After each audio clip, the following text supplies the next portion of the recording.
The massive view screen in the United Nations Security Council chamber flickered to life, casting an otherworldly purple glow across the faces of Earth's most powerful leaders. General Sarah Chen, commander of the Pan-Pacific Defense Force, felt her hand instinctively tighten on her tablet as the alien figure materialized before them. The beam stood nearly 3 meters tall, its crystalline body refracting light in impossible ways.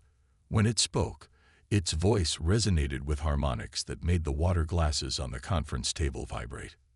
"People of Earth," the entity announced, "I am Nexus Prime Veridan of the Hegemony Collective. Your world has been evaluated and found adequate." Secretary General Marcus Rodriguez maintained his composure, though Chen noticed the slight tremor in his hands. "We welcome peaceful contact with other civilizations," he stated firmly. Veridan's crystalline form pulsed with what might have been amusement. "Peace is earned through strength, little ones. The hegemony requires tribute. Resources, technology, population samples. Submit, and you may continue your existence under our guidance. Resist." The alien's form darkened ominously. Resistance would be unwise. As the transmission ended, chaos erupted in the chamber. Chen remained silent, her mind already racing through contingency plans. She'd spent the last 15 years preparing for this moment, though none of her superiors had believed her when she'd warned them it was coming. In her secure facility beneath Mount Fuji, she'd overseen Project Prometheus, humanity's secret insurance policy against exactly this scenario. The fruit of decades of reverse-engineered technology from crashed alien vessels, combined with humanity's own innovative drive. "General Chen," Rodriguez's voice cut through her thoughts. "You've been unusually quiet." She met his gaze steadily. "Mr. Secretary General, I believe it's time I showed you something." She placed her tablet on the table, activating a secure holographic display. Project Prometheus isn't just theoretical anymore. The image that appeared showed massive underground hangars. Within them stood rows of sleek spacecraft, their designs unlike anything publicly known to exist on Earth.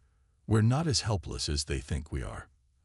Hours later, in a secure bunker beneath Geneva, Chen stood before the hastily assembled Emergency Defense Council. The holographic displays showed real-time updates from military installations worldwide as humanity's hidden fleet was brought online. "The hegemony gives us 3 Earth months to prepare our tribute," Chen explained.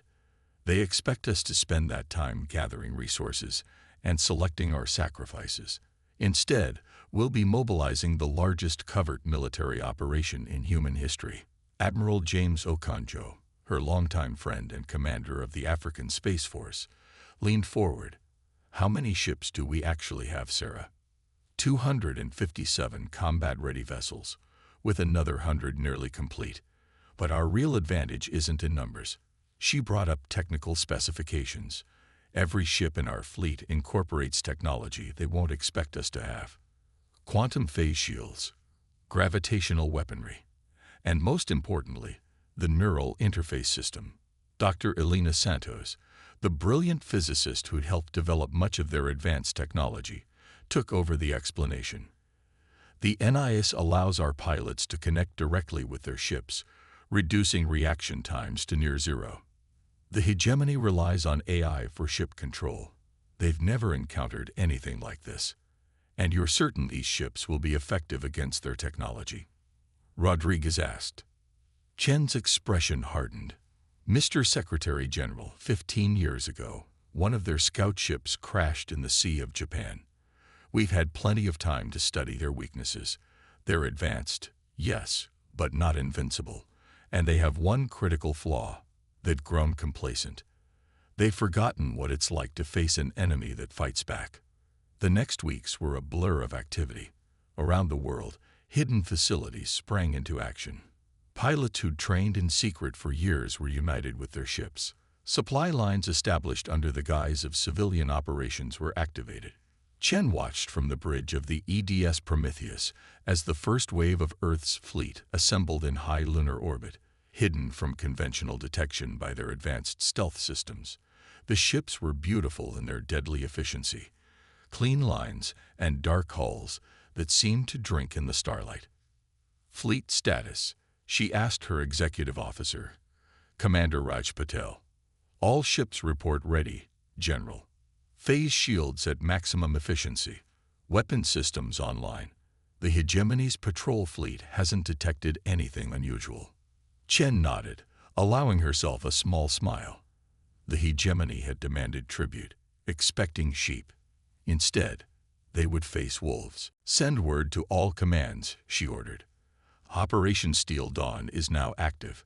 When the Hegemony returns for their tribute, we'll show them exactly what humanity is capable of. As the fleet moved into their final positions, Chen thought about the message they were about to send to the galaxy at large. Humanity would not bow, would not submit, would not go quietly into servitude. The stars seemed to shine brighter as Earth's hidden guardians prepared for battle. The Hegemony thought they were coming to collect tribute from a primitive species. Instead, they were about to learn a harsh lesson about underestimating humanity's determination to remain free. The countdown to confrontation had begun. The vast lunar orbit was silent and seemingly empty when the Hegemony's collection fleet emerged from hyperspace. 12 massive crystalline vessels, each one dwarfing anything humanity had publicly built, arranged themselves in an intimidating display of power. General Sarah Chen watched from the bridge of the Prometheus, her neural interface humming quietly in the back of her mind. Through it, she could feel her ship, its systems, its readiness. More importantly, she could sense the synchronized anticipation of her entire fleet, hidden behind Saturn's rings. Message incoming from the Hegemony flagship, Commander Patel reported. They're demanding immediate presentation of Earth's tribute. Let's not keep them waiting, Chen replied, a slight smile playing at her lips. Signal the Mars Defense Group. Begin Phase 1. Across the solar system, humanity's carefully laid plans sprang into action. From hidden bases beneath the Martian surface, squadrons of small, swift vessels emerged. They weren't warships. They were mining craft, retrofitted with the latest in stealth technology and loaded with a very special cargo. The Hegemony ships didn't even bother scanning them. Why would they? These were clearly primitive vessels, bringing the demanded tribute of rare minerals and metals. First wave approaching Hegemony formation, reported Captain Maya Wong from the lead mining vessel. They're directing us to their cargo base. Deploying payload in 3, 2, 1. Instead of precious metals, the mining ships released clouds of what appeared to be simple metallic dust. The particles, nearly invisible to the naked eye, drifted toward the crystalline vessels. Interesting delivery method. Nexus Prime Veridan's voice boomed across all frequencies. Though inefficient, we expected your tribute to be properly contained. Dr. Santos's voice came through on a secure channel. The nanites are actively interfacing with their hull matrices. Quantum disruption beginning in 30 seconds. Chen allowed herself a moment of satisfaction. The tribute was actually billions of quantum-entangled nanites designed to interfere with the crystalline structure of Hegemony technology. It had taken years to develop them, based on analysis of that crashed scout ship. The first sign that something was wrong came when the nearest Hegemony vessel's pristine surface began to dull. The crystalline structure that gave their ships their power was also their greatest weakness. Once corrupted, it failed catastrophically. Their shields are destabilizing, Patel announced. Phase 2. Chen nodded. All ships, execute Phase 2. Let's introduce ourselves properly. From behind Saturn's rings, Earth's fleet emerged. The ships were smaller than their Hegemony counterparts, but they were purpose-built for this moment. As they approached at maximum speed, their quantum phase shields made them appear to flicker in and out of reality. Impossible. Veridan's voice had lost its harmonious quality. Your species cannot possess this level of technology. You should have done your homework better, Chen replied calmly. Humanity has a long history of surprising those who underestimate us. All ships, weapons free. Show them what we can do. The battle that followed was unlike anything in human history. The hegemony vessels, their defenses compromised by the nanite attack, found themselves facing an enemy that could anticipate their every move. The neural interface system allowed human pilots to react with impossible speed, their ships dancing through space like extensions of their own bodies. From her neural link, Chen could feel the battle's flow. She directed the fleet like a conductor leading an orchestra of destruction.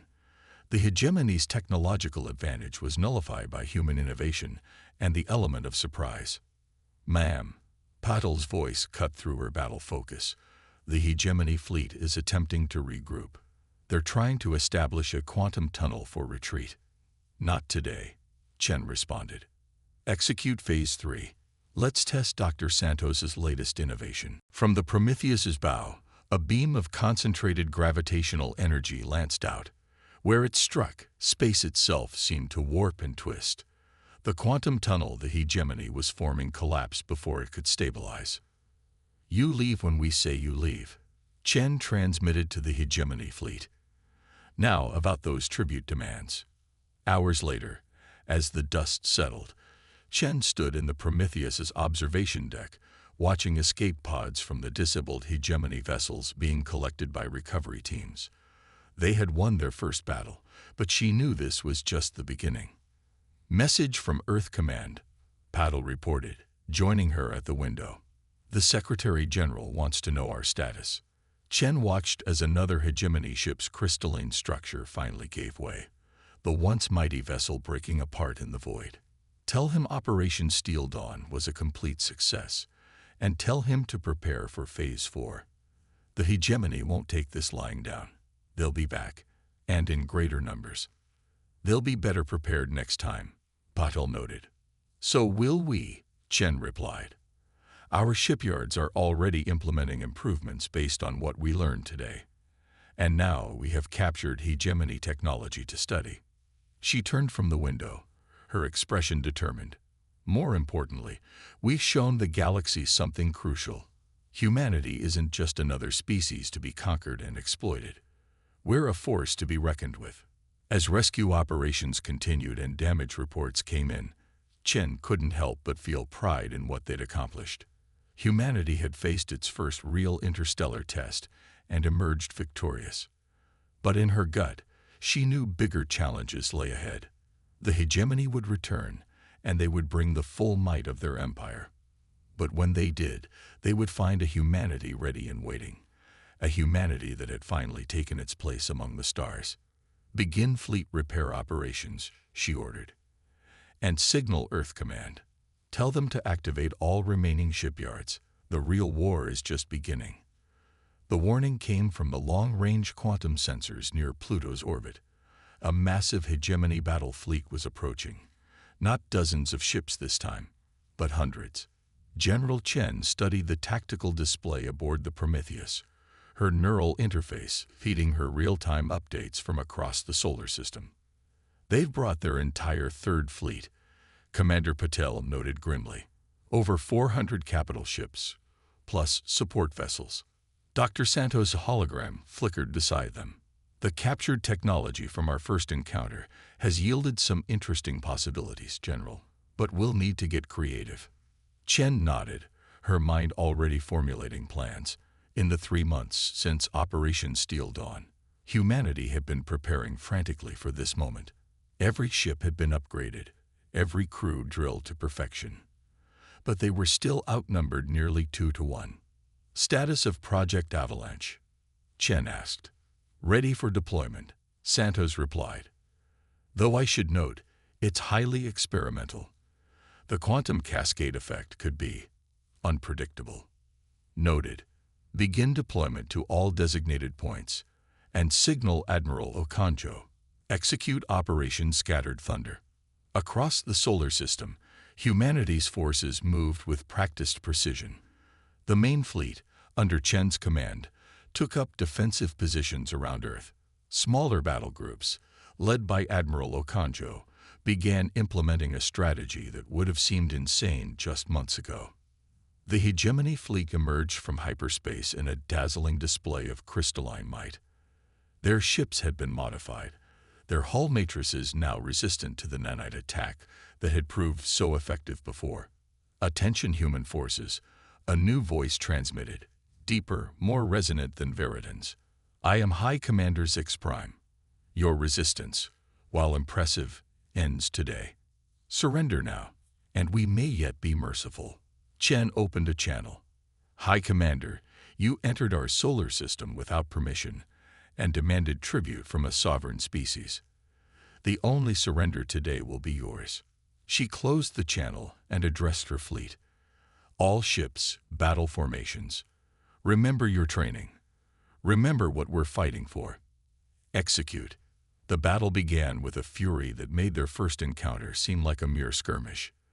The hegemony fleet advanced in perfect formation, their improved shields shrugging off conventional attacks. But humanity had learned from their previous encounter. "Project Avalanche, initiate first wave," Chen ordered. Throughout the asteroid belt, hundreds of seemingly dormant mining platforms suddenly activated. Each launched swarms of small automated drones, not weapons, but specialized gravitational field generators. The hegemony ships plowed forward, ignorant of the trap they were entering. As they passed through the drone field, Santos' latest innovation revealed itself. Each drone created a microscopic gravitational singularity, destabilizing local spacetime. "Quantum cascade effect initiating," Santos reported excitedly. "Their shield harmonics are disrupting." Now, the effect was spectacular. The hegemony's advanced shields, designed to resist conventional weapons, were useless against the localized spacetime distortions. Ships began losing formation as their navigation systems struggled to compensate. "Admiral Okonjo, you're cleared to proceed," Chen transmitted. From hidden positions throughout the solar system, Okonjo's battle groups emerged. But instead of engaging directly, they executed a series of precisely calculated microjumps, appearing and disappearing around the hegemony fleet. "Quantum wake turbulence at critical levels," Santos reported. "Their fleet coordination is breaking down." The strategy was working. The combination of gravitational disruption and quantum wake interference was creating chaos in the perfectly ordered hegemony formation. Their technological superiority relied heavily on synchronized systems that were now failing. But the hegemony hadn't become a galactic power through weakness. Zix Prime adapted quickly, ordering his ships to break into smaller battle groups. Impressive tactics, humans, but not impressive enough. The crystalline ships began emitting powerful energy pulses, destroying the gravitational drones. Their counterattack was devastating, cutting through several Earth vessels with horrific efficiency. "All ships, initiate maneuver Theta," Chen ordered, her neural interface allowing her to coordinate the complex movement instantly. The human fleet scattered in what appeared to be a panicked retreat. "They're pursuing," Paddle reported. "Leading elements are approaching Jupiter's orbit." Chen allowed herself a small smile. "Perfect. Signal the Ganymede Defense Force. Release the Kraken." From Jupiter's largest moon, a massive electromagnetic pulse erupted, far more powerful than anything Earth could generate. The concentrated force of Jupiter's own magnetic field, channeled through specially designed amplifiers, washed over the pursuing hegemony ships. The crystalline vessels, their systems already destabilized by the quantum disruptions, began to fail. Some went dark, their crystal matrices overloaded. Others began firing randomly, their targeting systems corrupted. "Main fleet, form up on my position," Chen ordered. "All weapons, concentrate fire on designated targets. Let's finish this." The battle that followed was brutal but decisive. The human fleet, though smaller, fought with coordination and purpose that the now scattered hegemony forces couldn't match. The neural interface system proved its worth again and again as human pilots outmaneuvered their technologically superior opponents.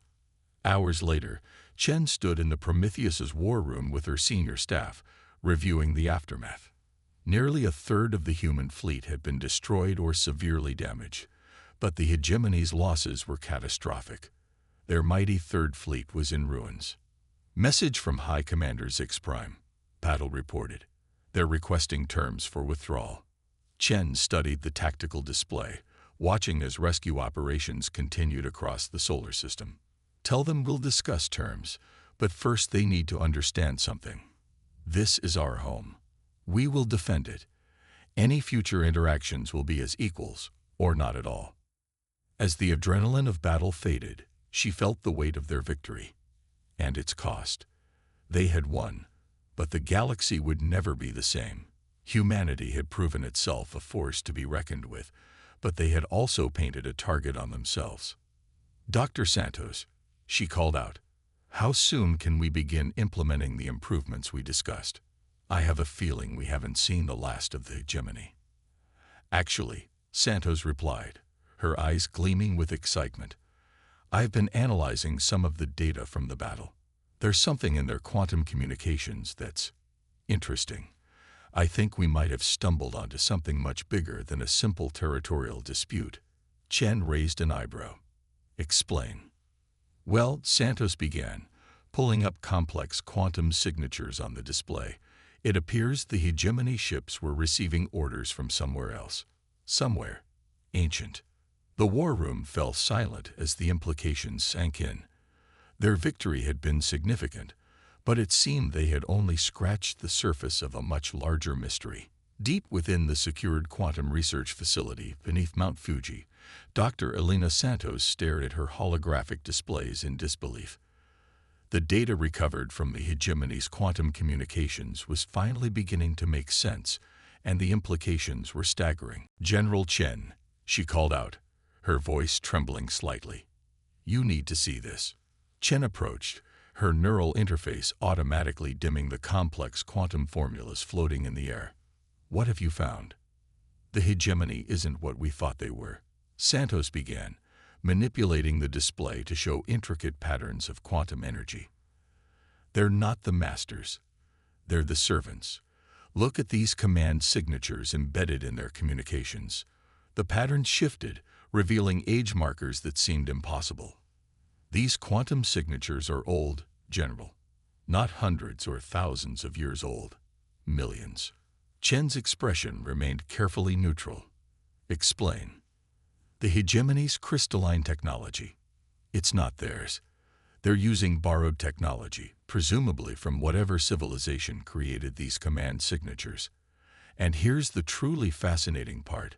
Santos brought up a new display, this one showing DNA sequences. We found traces of these same quantum patterns in human DNA. The revelation hung in the air for a moment before Chen spoke. You're saying we've been modified? More like seeded, Santos replied. There's evidence of quantum-level genetic engineering in our species' distant past. The same quantum signatures we found in the hegemony's communications appear in our own genetic code, but they're dormant, inactive. Until we develop the neural interface system, Chen realized, her hand unconsciously touching the small implant at the base of her skull. Exactly. The NIS didn't just work well because of good engineering. It worked because we were designed to use technology like this. We just didn't know it. The facility's quantum sensors suddenly flared to life. Commander Patel burst into the room. General, we're detecting a massive quantum disturbance in high Earth orbit. It's like nothing we've ever seen. Above Earth, reality itself seemed to fold. A ship emerged from the distortion, but ship seemed an inadequate word for what appeared. It was organic and mechanical, crystalline, and fluid all at once, its form constantly shifting yet somehow remaining stable. Receiving transmission, Paddle reported. It's different from hegemony communications. The voice filled their minds directly, bypassing all communication systems. It was neither male nor female, young nor old, but it carried the weight of eons. Children of Earth, it began, you have awakened ahead of schedule. In the quantum facility, Chen, Santos, and their staff found themselves in the presence of a holographic figure that seemed to exist in more dimensions than human eyes could process. I am an observer, it continued, one of the few remaining active servants of those you would call the precursors. Your recent conflict with the hegemony has triggered quantum markers we placed in your species' genome millions of years ago. Why? Chen demanded. Why engineer our species? The universe is vast, but intelligent life is precious and rare, the observer explained. The precursors seeded thousands of worlds with modified life forms, each with different qualities and potential. Your species was designed for innovation, adaptability, and most importantly, free will. Santos stepped forward. And the hegemony? A failed experiment. They were designed for order and efficiency, but became rigid, stagnant. They were meant to be guides for younger species, not conquerors. Their recent actions have proven them unworthy of their role. Chen's tactical mind was already processing the implications. The tribute demand. They weren't just seeking resources, were they? They detected something in us. Indeed, your development of quantum-based neural interfaces activated dormant markers in your genetic code. The hegemony sought to contain you before you fully awakened to your potential. They feared what you might become. And what exactly is our potential? Chen asked. The observer's form shifted, showing glimpses of possible futures. That is for you to decide. The precursors did not create servants. They created inheritors. Your species now stands at a crossroads. The quantum awakening cannot be reversed. How you proceed will determine not only your fate, but potentially that of all sentient life in this galaxy. Suddenly, alarms blared throughout the facility. Paddle rushed to a console. Multiple quantum distortions detected. Hegemony signatures. It's their first fleet. They must have detected the observer's arrival. The observer's form flickered. They seek to prevent what cannot be prevented. Your awakening is already underway. I must return to my watch. But know this. You are not alone in the galaxy. There are others, awakening like you, who will stand against the hegemony's corruption of their purpose. Wait, Santos called out. There's so much we need to know. Knowledge must be earned, not given, the observer replied. But I leave you with this gift. The key to understanding your own quantum nature. Use it wisely. Complex quantum formulas flooded the facility's computers as the observer's form faded. Chen was already moving, her neural interface connecting her to Earth's defense network.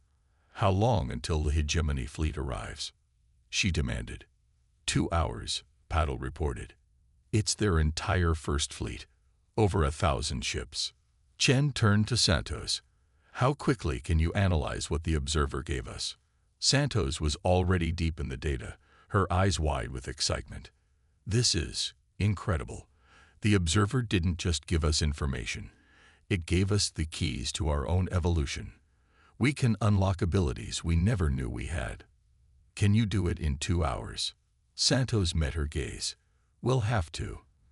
Because if I'm reading this correctly, we're about to face something far bigger than just the hegemony. This is about the future of all sentient life in the galaxy. Chen nodded, feeling the weight of history pressing down on them. Humanity had wanted its place among the stars. And now they had it, along with responsibilities beyond anything they could have imagined. Alert all commands, she ordered. And get me Secretary General Rodriguez. The galaxy is about to change, and humanity needs to be ready.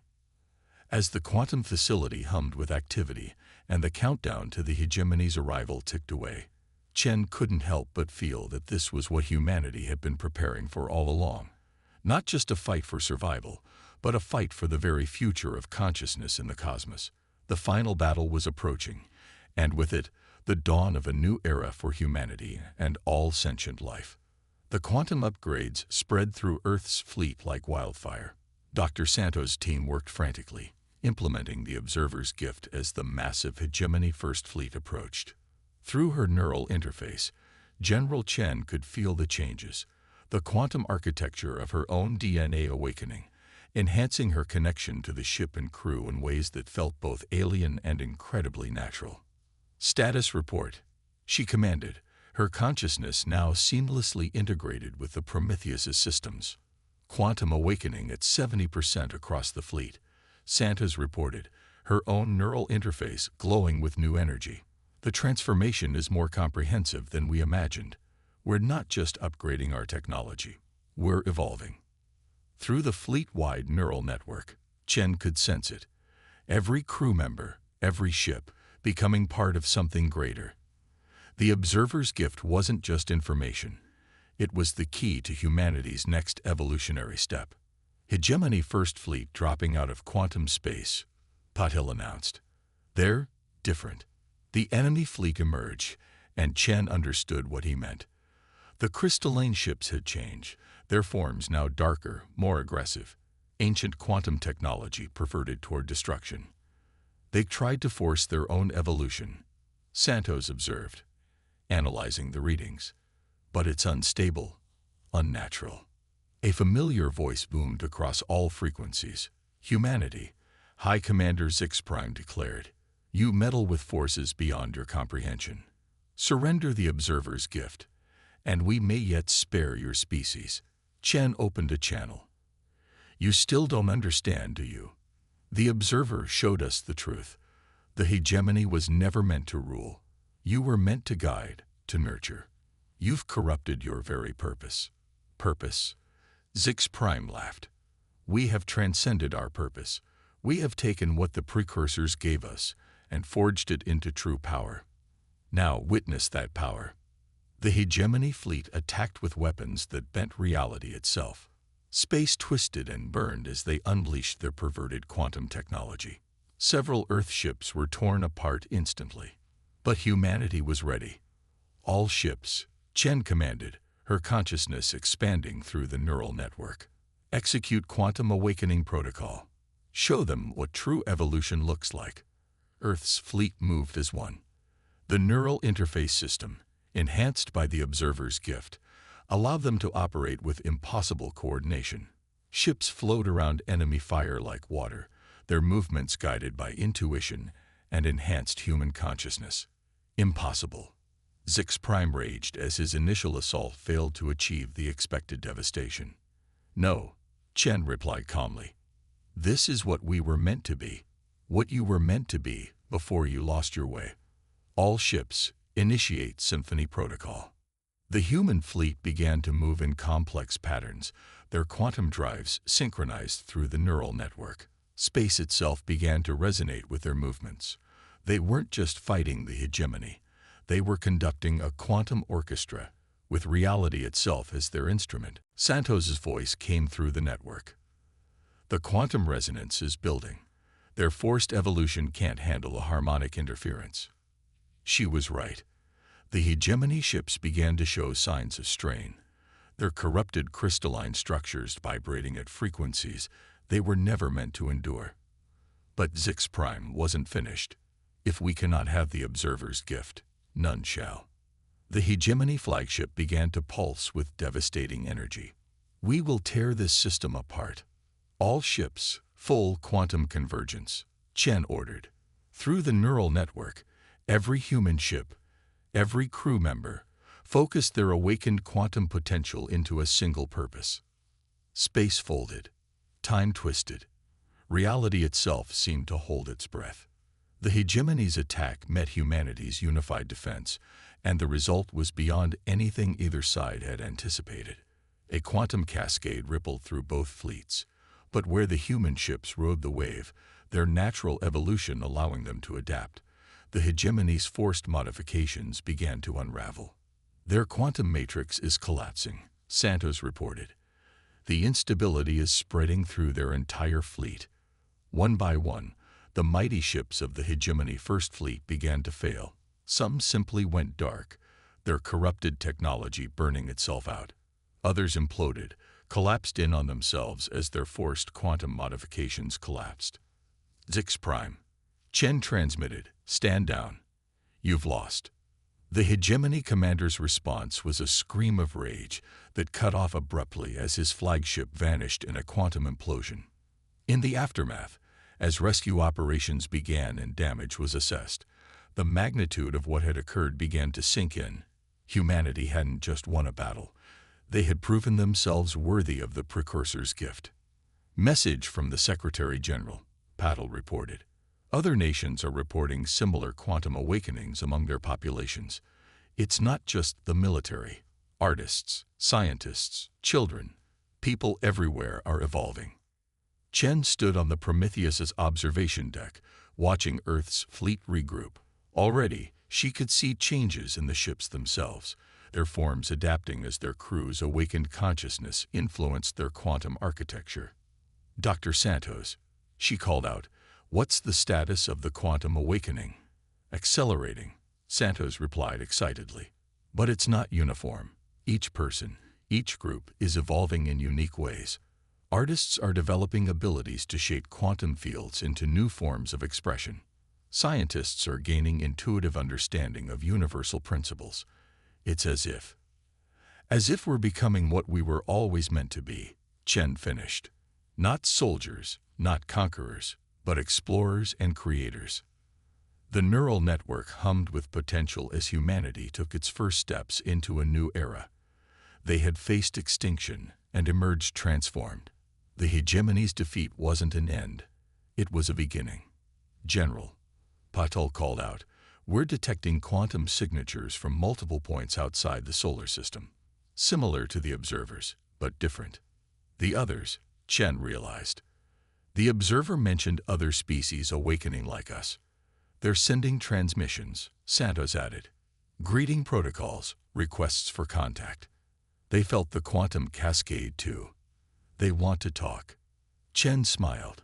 Humanity had wanted its place among the stars.